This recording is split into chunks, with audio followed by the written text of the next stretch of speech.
जय हिंद दोस्तों, नमस्कार। चलिए आज आपको बताते हैं मनी मार्केट, मुद्रा बाजार। ठीक, मुद्रा बाजार पढ़ाना था।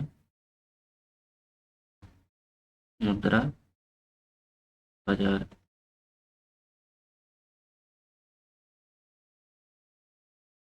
Money market. मुद्रा बाजार देखिए दो तरह का, एक इसमें जो पढ़ेंगे संगठित मुद्रा बाजार, एक असंगठित मुद्रा बाजार। ठीक, इसमें जो है मुद्रा बाजार में आएगा दो, एक होगा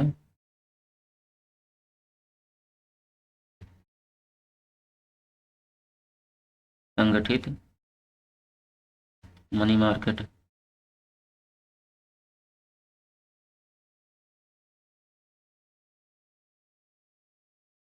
असंगठित मुद्रा बाजार। ठीक, अब संगठित मुद्रा बाजार किसे कहते हैं? इसमें जो सभी भाग किसी न किसी रूप में आरबीआई के द्वारा क्रमबद्ध ढंग से संबंधित होता है। ठीक, इसके सभी भाग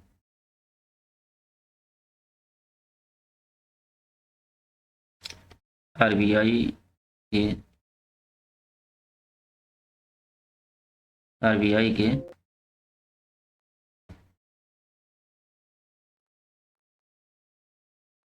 द्वारा क्रमबद्ध ढंग से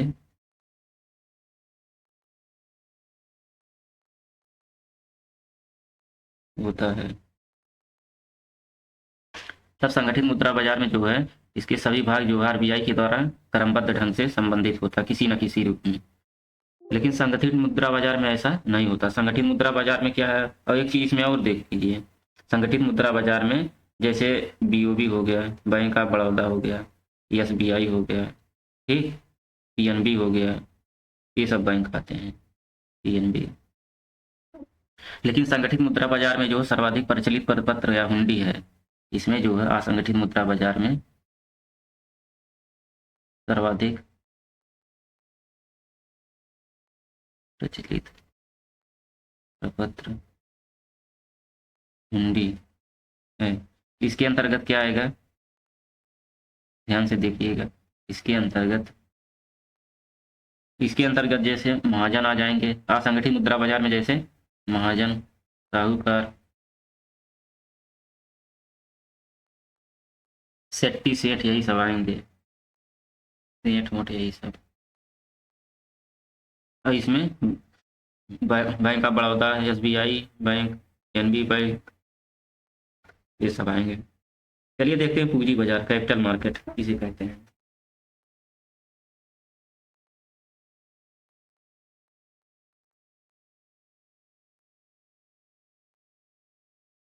इसमें जो है प्रतिभूति या संपत्ति, ठीक है, प्रतिभूति या संपत्ति दीर्घ काल के लिए जो है व्यवहार में लाई जाती है, मतलब एक वर्ष से अधिक के लिए व्यवहार में लाई जाती है।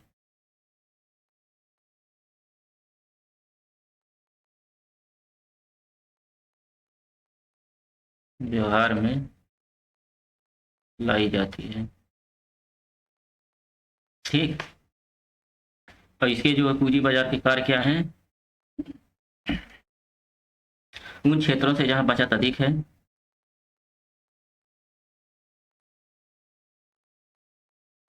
उन क्षेत्रों से जहां बचत अधिक है,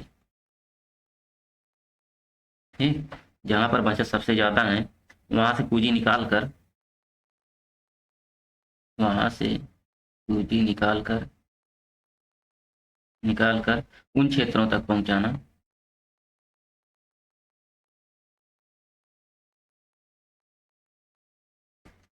जहां बचत की मांग है,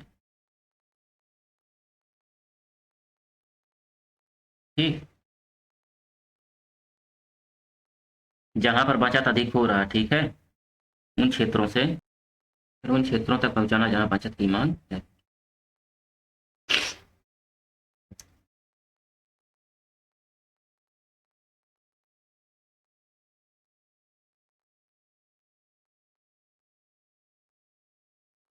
अब पूंजी बाजार देख लीजिए।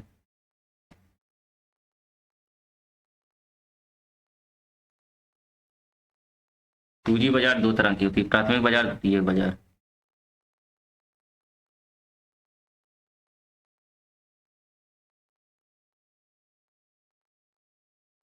द्वितीयक बाजार, ठीक। प्राथमिक बाजार में जैसे कौन कौन सी आती है, पहली बार बिकने के लिए आती है, जैसे इसमें प्रतिभूतियां,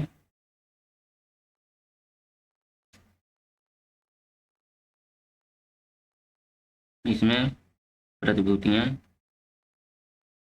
पहली बार बिकने के लिए आती हैं, ठीक। इसमें जो है पुराने पुरानी प्रतिभूति के व्यापार का बाजार होता है। द्वितीयक बाजार में या देख लीजिए, पुरानी प्रतिभूति,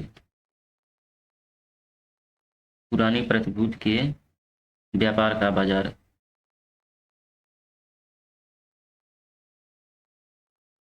इसमें जो है पुरानी प्रतिभूति के व्यापार का बाजार होता है, ठीक।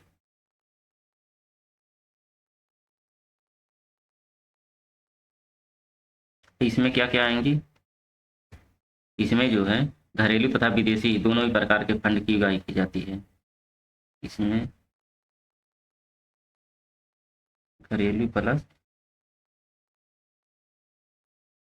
विदेशी दोनों ही प्रकार के फंड की उगाही की जाती है।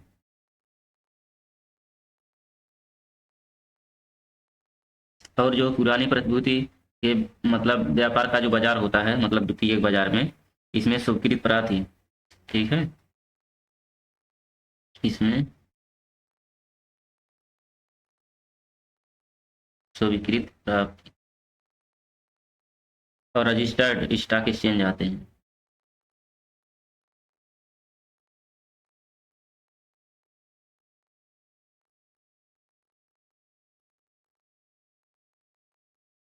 स्टॉक एक्सचेंज आते हैं,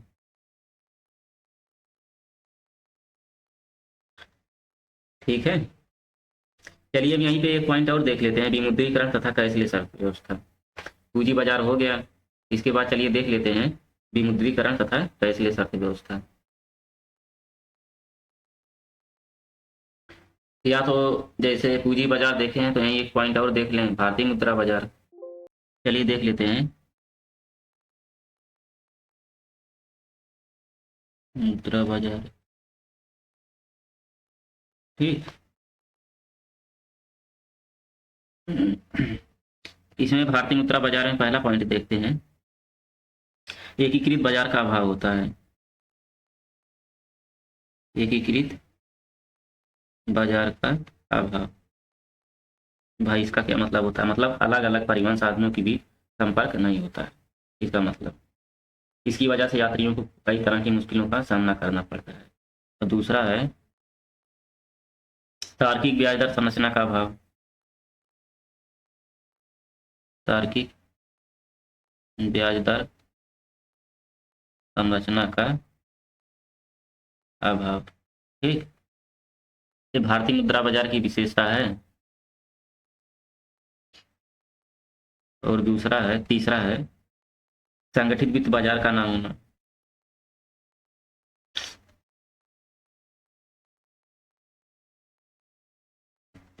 ना होना। उसके बाद चौथा है मुद्रा बाजार में फंड की कमी, मुद्रा बाजार में फंड की कमी। उसके बाद पांचवा पॉइंट है अपर्याप्त बैंकिंग सुविधाएं,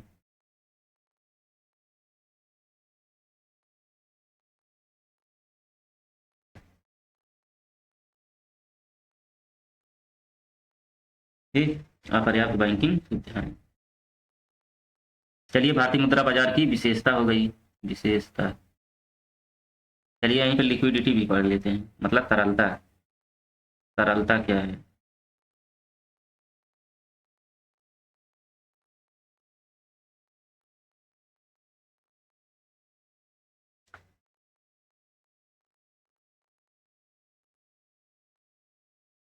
लिक्विडिटी, तरलता तरलता का मतलब जो है किसी परिसंपत्ति, परिसंपत्ति मतलब जैसे भौतिक पूंजी हो गया, वित्तीय या बौद्धिक, इसको जो है नकदी रूप में परिवर्तित करने की क्षमता तरलता कहलाती है। ठीक, जैसे आपके पास जो है किसी भी तरह की संपत्ति, चलिए लिख दे रहे हैं, किसी परिसंपत्ति,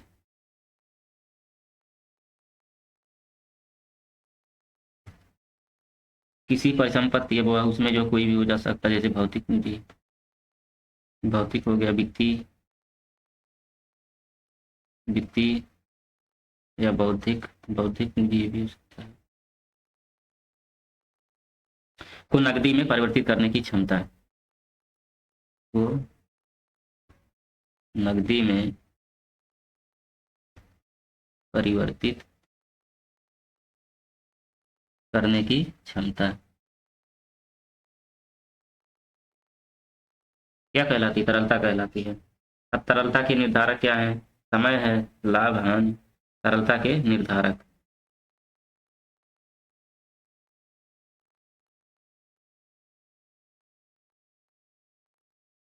निर्धारक तत्व कौन से हैं? इसमें जो टाइम हो गया, ठीक, प्रॉफिट लॉस,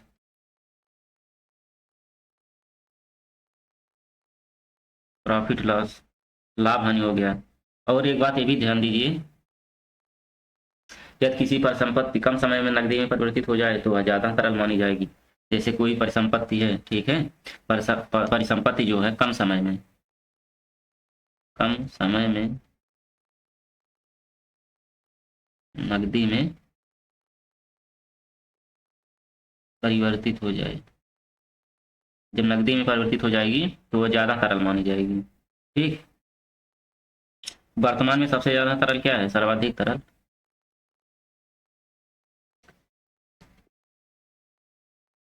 सर्वाधिक तरल, सर्वाधिक तरल जो कैश है, कैश। लोगों की वित्तीय व्यवस्था से जुड़ने की प्रक्रिया जो है वित्तीय समावेशन कहलाती है। जो लोग वित्तीय व्यवस्था से जुड़ते हैं उन्हें वित्तीय समावेशन कहलाती है। जैसे कई लोग जो है वित्तीय व्यवस्था से जुड़ रहे हैं, तो या जो जुड़ते हैं इसको जो है वित्तीय समावेशन कहते हैं। इसमें जो है जैसे जनधन योजना आ गया है, इसमें सबसे महत्वपूर्ण संसाधनों की गतिशीलता हेतु ये सब होता है। इसका सबसे महत्व जो है संसाधनों की गतिशीलता है। इसमें जैसे जनधन योजना आता है, प्रधानमंत्री जनधन योजना। चलिए अब आपको बताते हैं विमुद्रीकरण तथा कैशलेस अर्थव्यवस्था।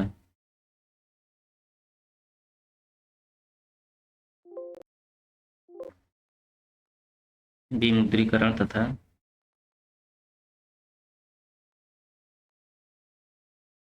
कैशलेस अर्थव्यवस्था। ठीक, अब देखिए कि अब इसमें एक चीज ये समझिए, विमुद्रीकरण क्या है। ठीक, ध्यान से समझिएगा। किसी वैध मुद्रा के दर्जे को अमान्य घोषित कर दिया जाता है जब, तब वो विमुद्रीकरण कहलाती है।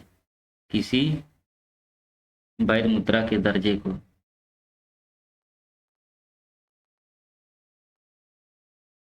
मुद्रा के दर्जे को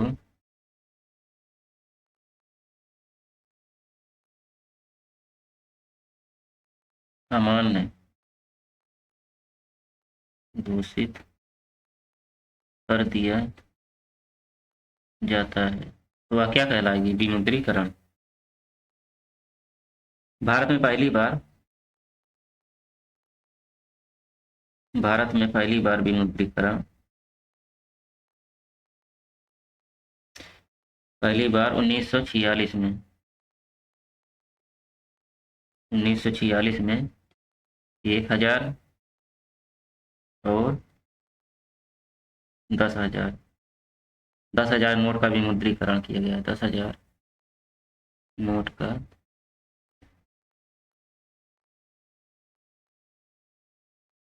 कहने का मतलब सवाल बन सकता है, भारत में पहली बार विमुद्रीकरण कब हुआ? 1946 में।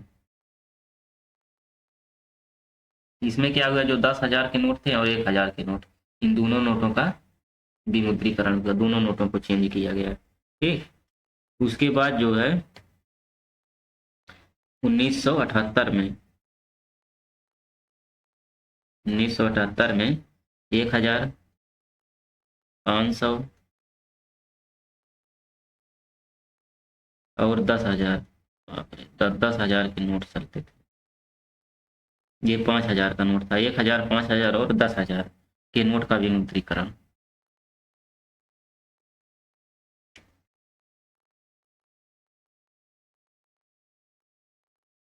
ठीक। फिर 1978 की बात कब हुआ? 2016 में,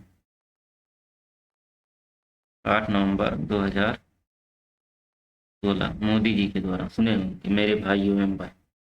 500 और 1,000, 500 और 1,000 के नोटों की वैधता समाप्त किया गया। ठीक।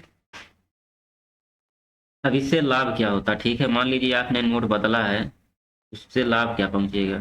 सरकार को क्या नुकसान, लाभ क्या होगा? इसमें पहला पॉइंट है, कैश लेन देन की सुनिश्चित करेगा। मतलब जो कैशलेस, ठीक, कैशलेस लेन देन को सुनिश्चित करेगा। ठीक। उसके बाद आयकर विभाग लाभान्वित होगा।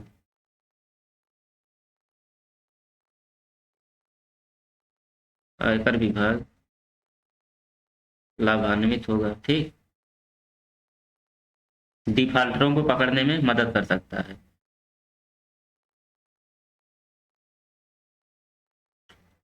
डिफाल्टरों को पकड़ने में मदद कर सकता है।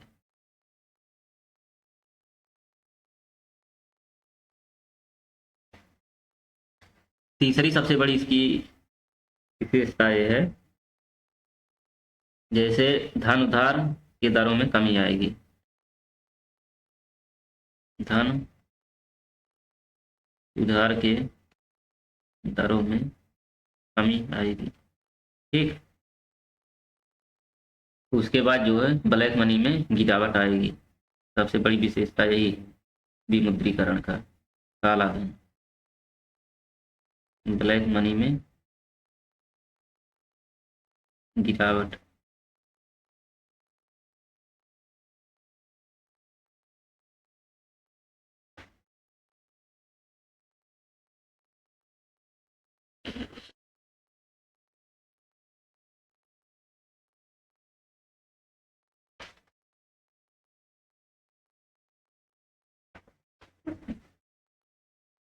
ठीक।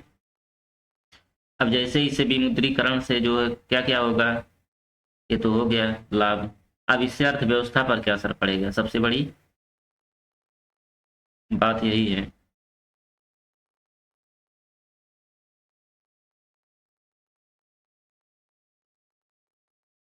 भाई, आपने विमुद्रीकरण कर दिया, सरकार ने कर दिया, तो इसका जो है अर्थव्यवस्था पर क्या प्रभाव पड़ेगा? अर्थव्यवस्था पर प्रभाव।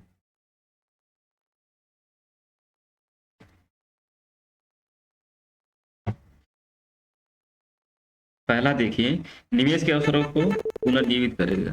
ठीक। निवेश के निवेश के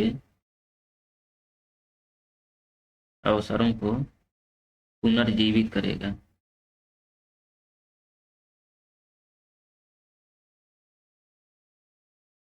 ठीक। इसके बाद अवसंरचना एवं निर्माण क्षेत्र को प्रोत्साहित करेगा। नए नए अवसंरचना और विनिर्माण क्षेत्र को प्रोत्साहित करेगा। अवसंरचना और विनिर्माण,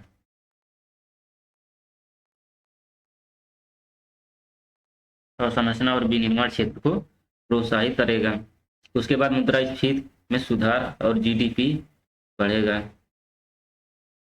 ब्याज दर, ब्याज दर और आय आयकर दर को कम करेगी। ब्याज दर और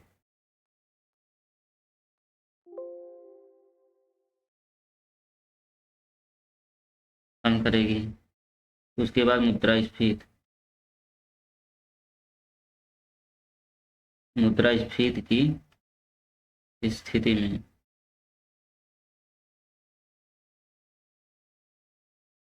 सुधार तो जीडीपी बढ़ेगा। ठीक,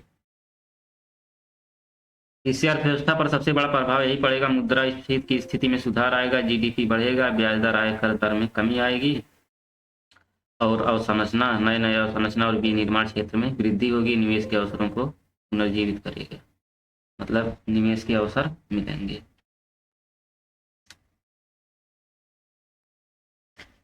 ठीक।